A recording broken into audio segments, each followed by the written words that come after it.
कहानी की शुरुआत में हमें बताया जाता है कि कई सालों पहले धरती पर एक बेहद बड़ी जंग छिड़ गई थी।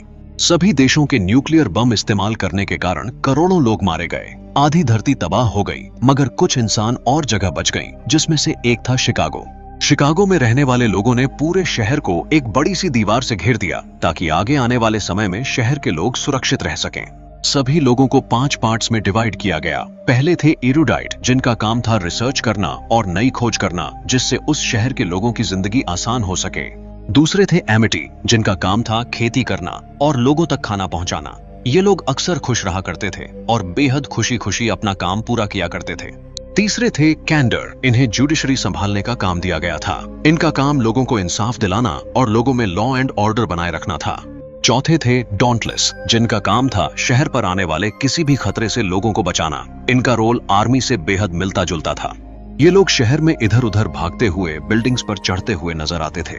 और आखिरी थे एबनेगेशंस, जिनका काम था सोशल सर्विस, जरूरतमंद लोगों तक मदद पहुंचाना और भूखों को खाना खिलाना। मगर इन 5 कैटेगरीज के सिवा इस शहर में 2 और कैटेगरीज थीं, जिन्हें फैक्शनलेस और डाइवर्जेंट का नाम दिया गया था।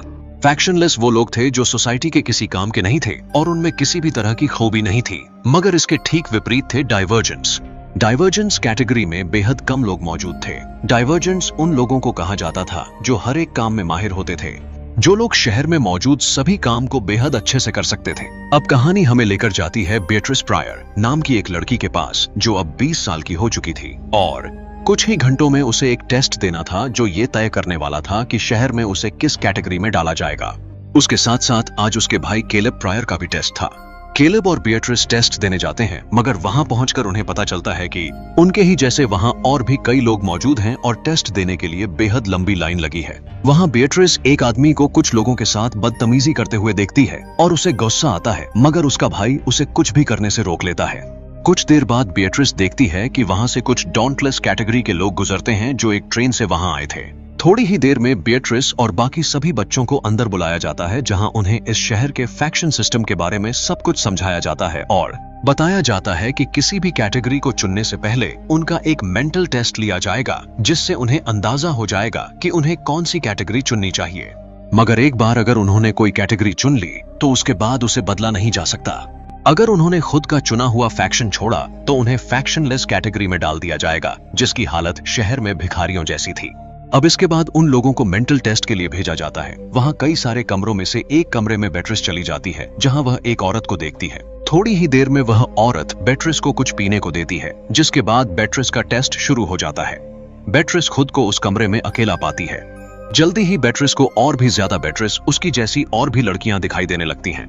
वह कुछ समझ पाती इससे पहले वहां एक कुत्ता आता है जो बेट्रिस पर हमला करने लगता है, मगर तभी अचानक से वह कुत्ता एक छोटे पप्पी में बदल जाता है। तभी बेट्रिस एक बच्ची देखती है जो और कोई नहीं बल्कि खुद बेट्रिस का ही बचपन था। वह कुत्ता उस लड़की पर हमला कर देता है। उस लड़की को बचाने के लिए बेट्रिस उस कुत्ते पर कूद लगाती है और यहीं बेट्रिस का टेस्ट खत्म होता है। मगर बेट्रिस का टेस्ट खत्म होने के बाद वह औरत जो टेस्ट ले रही थी, वह बेट्रिस से अचानक से अजीब बर्ताव करने लगती है। वह औरत बेट्रिस से कहती है कि उसे अपना असली रिजल्ट किसी से भी नहीं बताना चाहिए, क्योंकि वह एक डाइवर्जेंट है।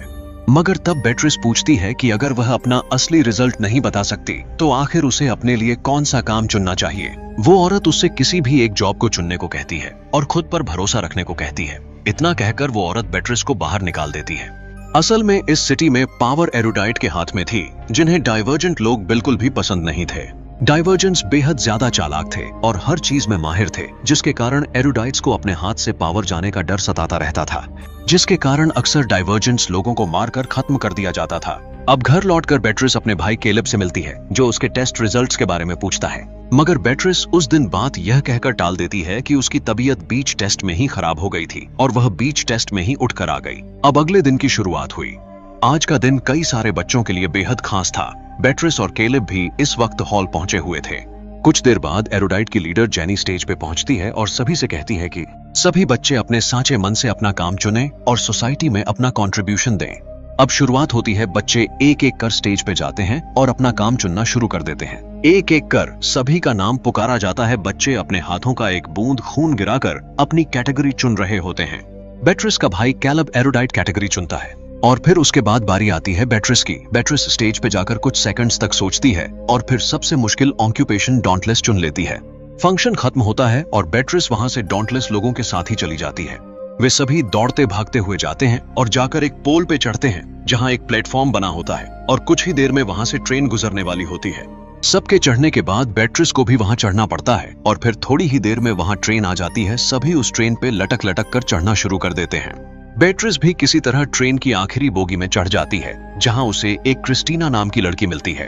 अब थोड़ी देर बाद वे सभी ट्रेन से कूदना शुरू कर देते हैं और आखिर में बेट्रिस और क्रिस्टीना भी ट्रेन से कूद जाती हैं, जिसमें बेट्रिस को थोड़ी बहुत चोट आती है। अब वहां एरिक नाम का आदमी सभी के सामने खड़ा होकर खुद को सभी का लीडर बताता है और फिर वह बेट्रिस को आगे बुलाता है और वहां से नीचे एक गहरी खाई में कूदने को कहता है बिना बताए कि नीचे क्या है।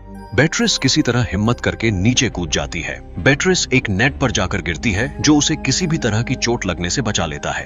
अब नीचे बेट्रिस को फोर नाम का दूसरा लीडर मिलता है जो बेट्रिस से उसका नाम पूछता है, मगर यहाँ बेट्रिस अपना गलत नाम बताती है और खुद को ट्रीस नाम से इंट्रोड्यूस करती है। अब धीरे धीरे करके सभी नीचे आ जाते हैं। फिर फोर उन्हें बेसमेंट में लेकर जाता है जहाँ कई और दूसरे डॉन्टलेस लोग मौजूद थे। अब नए आए सभी लोगों को एक बेहद बेकार कमरा रहने के लिए दिया जाता है जहां टॉयलेट्स खुले में मौजूद थे और लड़के लड़कियों दोनों को वहीं रहना था। अब सभी को नए डॉन्टलेस वाले कपड़े दिए जाते हैं और उनसे उनके सारे पुराने कपड़े जला दिए जाते हैं। फिर वे सभी खाने की लॉबी में पहुंचते हैं जहां फोर उनसे बेहद रूखे ढंग से बात करता है और कहता है कि वे सभी अगर थोड़ा कम बात करें और खाने पर ज्यादा ध्यान दें तो बेहतर रहेगा।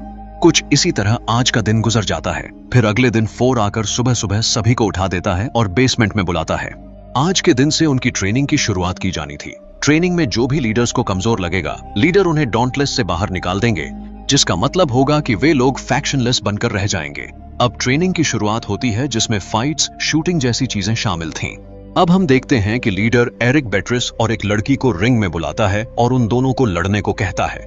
पुराने रूल्स के हिसाब से लड़ाई एक लिमिटेड टाइम के लिए होनी चाहिए थी, मगर एरिक बेट्रिस को बुली करना चाहता था, इसलिए उसने फाइट के रूल्स बदल दिए। अब फाइट तब तक चलने वाली थी जब तक कोई एक बेहद ज्यादा घायल न हो जाए। अब लड़ाई शुरू होती है जिसमें बेट्रिस बुरी तरह पीटती है। बेट्रिस के दांतों में चोट लग जाती है। अब एक लिस्ट निकाली जाती है जिसमें सभी नए आए लोगों की परफॉर्मेंस के हिसाब से उन्हें रैंक्स दिए गए थे, जिसमें ट्रिस, जो कि बेट्रिस का नया नाम था, बेहद नीचे थी। अगर ऐसा ही चलता रहा तो ट्रिस को बाहर निकाल दिया जाएगा और वह फैक्शनलेस बनकर रह जाएगी। अब हम देखते हैं कि ट्रिस और उसके बाकी दोस्त टैटूज बनवाने का फैसला करते हैं और टैटू पार्लर पहुंचते हैं, जहां ट्रिस दोबारा उसी औरत से मिलती है जिसने उसका मेंटल टेस्ट लिया था, मगर वह औरत उसके सवालों को सुनने के लिए तैयार बिल्कुल भी नहीं थी। इसलिए ट्रिस उससे टैटू ही बनवाना शुरू कर देती है। टैटू बनाते बनाते वो औरत ट्रिस से कहती है कि उसने डॉन्टलेस कैटेगरी लेकर गलती की, जल्द ही सभी को उसके बारे में पता चल जाएगा और वह मारी जाएगी। मगर जब ट्रिस ने पूछा कि आखिर कौन उसे मारना चाहता है, तब इसका उस औरत ने कोई भी जवाब नहीं दिया। अब अगले दिन से ट्रिस ने अपनी परफॉर्मेंस सुधारने के लिए प्रैक्टिस करनी शुरू कर दी। अब ट्रिस बहुत हद तक बंदूक से निशाना लगाना भी सीख चुकी थी। ट्रिस बहुत मेहनत से प्रैक्टिस किए जा रही थी। उसके हाथों में निशान आ गए थे। तभी पीछे से फोर आता है और उसे सिखाने की कोशिश करता है। इसके बाद ट्रेस देखती है कि उसकी एक फ्रेंड रिंग में फाइट कर रही होती है और बुरी तरह पिट रही होती है। आखिर में वो हार मान लेती है, मगर उसके हार मानने के बाद एरिक उसे ले जाकर एक खाई पर लटका देता है, जहां से वो गिरी तो उसकी मौत हो जाएगी। एरिक उन सभी से कहता है कि हार मानना उनके ग्रुप में अलाउड नहीं, जिसे हार माननी हो वो उनके कैटेगरी से बाहर जा सकता है। इसके बाद फोर उन सभी को ट्रेन से शहर के बॉर्डर्स पर लेकर जाता है, जहां से बाहर की दुनिया दिखाई पड़ती थी। बाहर केवल जंग के कारण टूटे हुए इंसानी शहर थे, जहां शायद ही कोई जिंदा बचा था। वापस लौटकर उन सभी की चाकू से निशाना लगाने की ट्रेनिंग शुरू की जाती है, जिसमें ट्रिस बहुत हद तक अच्छी थी। वो सभी निशाना लगाते ही रहे थे कि तभी वहां एक लड़के पीटर का निशाना बुरी तरह चूक जाता है। एरिक उसे चाकू वापस उठाकर लाने को कहता है, मगर वहां कई लोग निशाना लगा रहे थे और ये बेहद खतरनाक था। पीटर चाकू उठाकर लाने से मना कर देता है, मगर इसके बाद एरिक सभी को कुछ देर के लिए रुकने को कहता है और पीटर को निशाने पे खड़ा कर देता है। इसके बाद एरिक फोर से पीटर के अगल बगल निशाना लगाने को कहता है, मगर तभी बीच में ट्रिस उसे ऐसा करने से रोक लेती है, जिसके बाद एरिक ट्रिस को पीटर की जगह खड़ा कर देता है और फिर फोर उसके बेहद करीब करीब चाकू से निशाने लगाता है। आखिरी निशाने में चाकू ट्रिस के इतना ज्यादा करीब आकर लगता है कि उसके कान से हल्का सा खून आने लगता है। इस बात से ट्रिस फोर से बेहद नाराज होती है, मगर फोर कहता है कि अगर वह उसे हल्की से चोट नहीं पहुंचाता तो एरिक लगातार उसे चाकू फेंकते रहने को कहता। फोर ने ट्रिस के भले के लिए ही उसे चोट पहुंचाई। अब इन सब के बाद ट्रिस अंदर जाती है जहां उसके दोस्त उसकी बहादुरी की तारीफ करते हैं, मगर तभी वहां एक लड़का आकर ट्रिस के पिता पर लगे झूठे इल्जाम दिखाने लगता है जो ट्रिस को बिल्कुल भी पसंद नहीं आता। अब ट्रिस और उसके सभी दोस्त उस कमरे से बाहर चले जाते हैं। तभी वहां एरोडाइट की लीडर जेनी पहुंचना है जो यह दावा करती है कि उसने ट्रिस के मेंटल टेस्ट रिजल्ट्स देख रखे हैं, और इतना कहकर जेनी वहां से चली जाती है। मगर ये बात ट्रिस को टेंशन में डाल देती है क्योंकि उसके असली टेस्ट रिजल्ट्स में था कि वो एक डाइवर्जेंट है। ट्रिस वहां के गार्ड्स को भी इस बारे में बात करते हुए सुनती है कि यूरोडाइट्स डाइवर्जेंस को खत्म कर रहे हैं। अब लीडर बोर्ड पे ट्रिस देखती है कि उसका नाम अब थोड़ा ऊपर आ चुका था, मगर एरिक को ये मंजूर नहीं था। एरिक किसी भी तरह ट्रिस को परेशान करना चाहता था और अब एरिक ट्रिस के फाइट से बेहद मस्कुलर लड़के से करवाता है। लड़ाई से पहले फोर ट्रिस को कुछ ट्रिक्स बताता है जो शायद फाइट में उसकी मदद कर पाएं। मगर ट्रिस इस लड़ाई में भी बुरी तरह पिटती है। उसे होश आता है तब उसके दोस्त बताते हैं कि वो एक दिन से बेहोश पड़ी थी और अब उसे डॉन्टलेस कैटेगरी से निकाल दिया गया है। आज के दिन एक वॉर गेम खेला जाना था। ट्रिस के दोस्तों को देर हो रही थी, इसलिए वे दोनों ट्रेन पकड़ने चले जाते हैं। ट्रिस को बेहद बुरा लगता है, मगर तभी ट्रिस डॉन्टलेस को न छोड़ने का फैसला करती है और भागती हुई जाकर ट्रेन पर चढ़ जाती है। एरिक उसे आकर पूछता है कि अब वो यहाँ क्या करने आई है, मगर ट्रिस उसे कहती है कि वो डॉन्टलेस किसी भी हालात में नहीं छोड़ना चाहती। एरिक उस वक्त उसे कुछ भी नहीं कहता और वहां से चला जाता है। अब टीम डिसाइड होती है और सभी एक सुनसान जगह पर पहुंचते हैं। गेम शुरू हो चुका होता है। ट्रिस और उसके सभी दोस्त 4 की टीम में होते हैं। तभी ट्रिस के दिमाग में एक आइडिया आता है और ट्रिस पास में ही मौजूद एक सर्कस के झूले पर चढ़ने का फैसला करती है ताकि सामने वाली टीम की पोजीशंस देख सके। 4 भी उसके पीछे पीछे चढ़ने की कोशिश करता है, मगर 4 को ज्यादा ऊंचाई से डर लगता था। मगर फिर भी किसी तरह 4 ट्रिस के साथ टॉप पर चढ़ जाता है, जहां से वे दोनों ओपोनेंट टीम के फ्लैग को देख लेते हैं। अब वे सभी बेहद प्लानिंग और टीम वर्क के साथ एरिक टीम का मुकाबला करते हैं और थोड़ी ही देर में एरिक की टीम को हरा देते हैं। इन सब के बाद ट्रिस उन अबैंडन्ड शहरों को देखती है जहां अब एक भी इंसान नहीं रहा करता था। इसके बाद सभी एक जिप लाइन से वापस लौटने लग जाते हैं। वापस लौटकर ट्रिस 4 से मिलती है जो इन दिनों हो रहे उसके प्रोग्रेस की तारीफ करता है और उसे कहता है कि अब वो दोनों दोस्त बन सकते हैं अगर वो चाहे तो। लीडर बोर्ड पे नाम वापस से लगाया जाता है जहां ट्रिस अब बहुत ज्यादा नीचे नहीं होती। अगले दिन उन सभी से कुछ बोरियों को ट्रक्स पर लौट कराया जा रहा होता है। उन्हें कुछ भी पता नहीं होता कि इन बोरियों के अंदर क्या है। ट्रिस बोरियां उठा ही रही होती है कि तभी आगे से कोई उसकी तरफ आईना चमकाता है। ट्रिस जाकर देखती है, तब ये और कोई नहीं बल्कि उसकी मॉम ही होती है। ट्रिस की मॉम ट्रिस से कहती है कि वो खतरे में है। ट्रिस की मॉम जान चुकी थी कि ट्रिस एक डाइवर्जेंट है।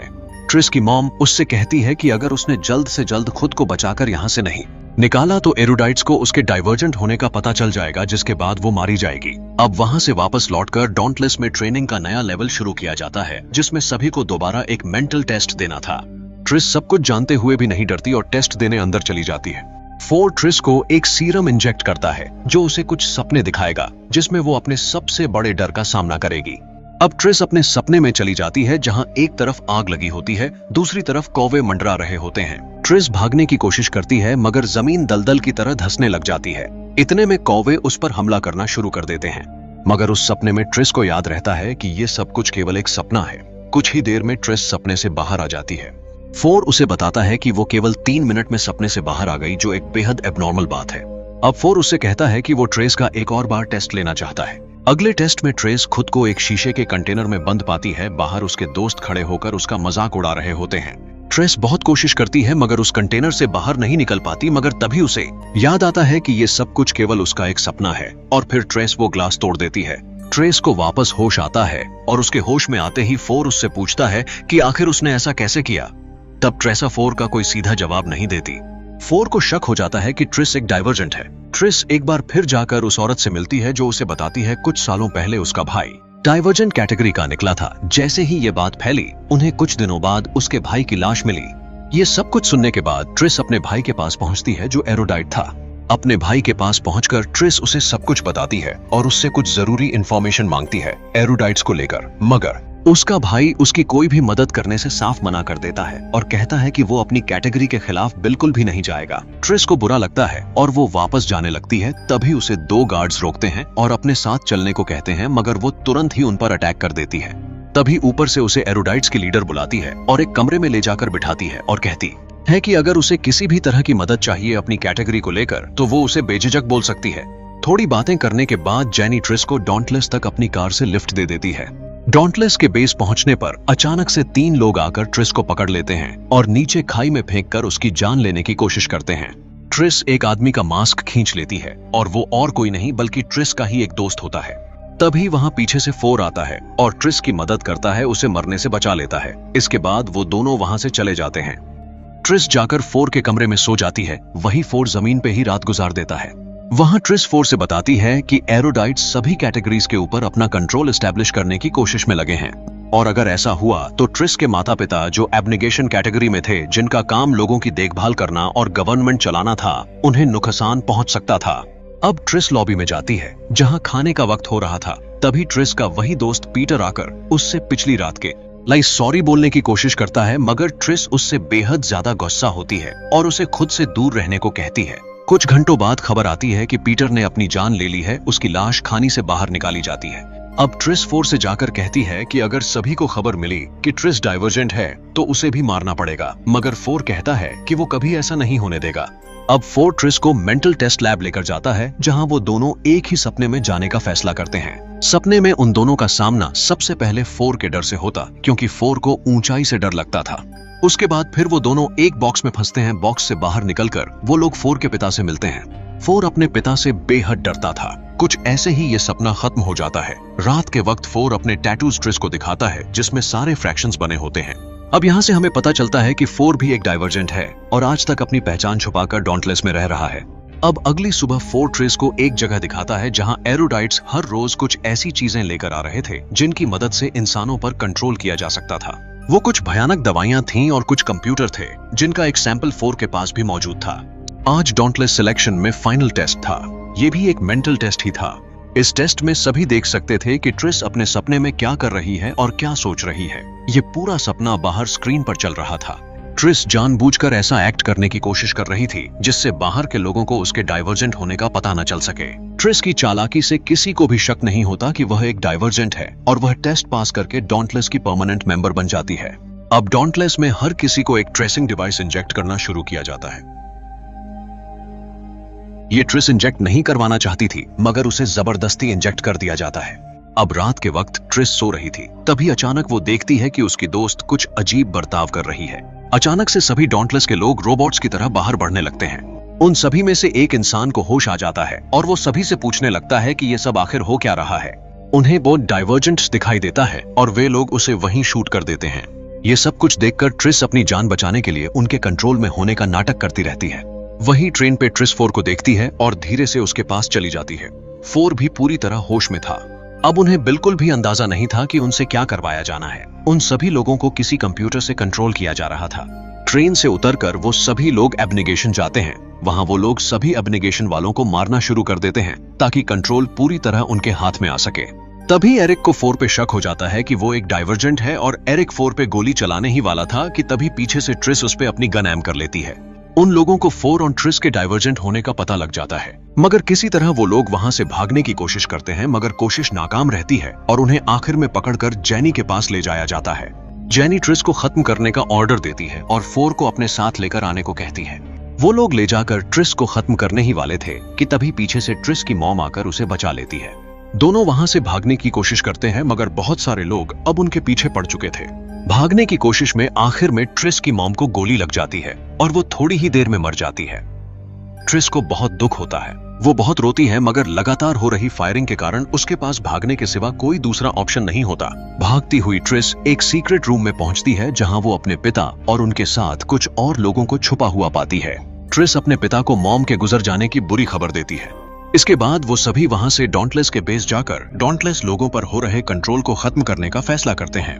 वे लोग एक डॉन्टलेस को धमकाकर पता लगा लेते हैं कि आखिर जेनी सभी डॉन्टलेस को कहां से कंट्रोल कर रही है। अब वे लोग आगे बढ़ते हैं उन पर हमला करने के लिए, मगर इसमें ट्रिस के पिता मारे जाते हैं। ट्रिस धीरे धीरे मेन एरिया में पहुंचती है जहां हर वह चीज मौजूद होती है जिसकी मदद से जेनी और उसके लोग डॉन्टलेस लोगों पर कंट्रोल कर रहे होते हैं। वहीं उन लोगों ने फोर को भी एक कुर्सी पर रखा हुआ था। ट्रिस फोर को खोलती है, मगर फोर उस पर ही अचानक से हमला करने लगता है। फोर को जेनी ने कोई खास केमिकल इंजेक्ट करके अपने कंट्रोल में कर लिया था। फोर ट्राइस को खत्म करने ही वाला था कि तभी ट्रिस की बातों से उसे सब कुछ याद आ जाता है और फोर पूरी तरह होश में आ जाता है। अब वो दोनों मिलकर सभी एरोडाइट्स को मारना शुरू कर देते हैं। मगर आखिर में जैनी अपने कंप्यूटर की मदद से सभी डॉन्टलेस लोगों को एब्नेगेशन वालों को गोली मारने का आदेश दे देती है। बहुत से लोग मरने लगते हैं। अब ट्रिस को जमीन पर एक केमिकल दिखाई पड़ता है जिससे इंसानों को कंट्रोल किया जा सकता था। 4 उसे वह केमिकल पास करता है और ट्राइस उस केमिकल को जैनी में इंजेक्ट कर देती है। उस केमिकल की मदद से ट्राइस जैनी को आदेश देकर सारे सिस्टम्स ऑफ करवा देती है, जिससे सारे डॉन्टलेस लोगों को होश आ जाता है। होश में आकर जैनी उसे दोबारा चालू करने की कोशिश करती है, मगर इसका कोई फायदा नहीं होता। अब 4, ट्रिस और बाकी जिंदा बचे सभी ट्रेन में चढ़कर वहां से निकल जाते हैं, क्योंकि वो जगह अभी बिल्कुल भी सेफ नहीं थी। अब ट्रिस के माँ बाप नहीं रहे थे। ट्रिस अपनी आगे की जिंदगी 4 के साथ ही बिताने का फैसला करती है और हमारी कहानी यहीं खत्म होती है। जाते जाते हमारे चैनल को सब्सक्राइब करना बिल्कुल भी न भूलें। हम आपके लिए ऐसी और भी कहानियां लाते रहते हैं।